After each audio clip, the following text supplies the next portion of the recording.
Parang nakakahiya na hindi ka nag-aral. Tuwing may nagtatanong po sa akin, saan ka nagtapos? Saan ka nag-aral? La la la, la la la, la la la, la la. And I can't turn back now, 'cause you brought me to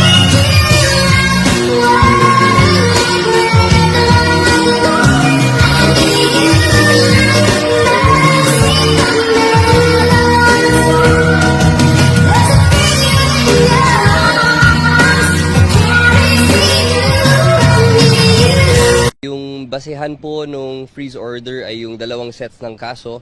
Yung isang set ay nakabinbin po sa US, sa Amerika, at yung mga kaso po naman na nakabinbin dito ay yung qualified trafficking in persons as well as child abuse. Ang goal talaga natin dito ay malimit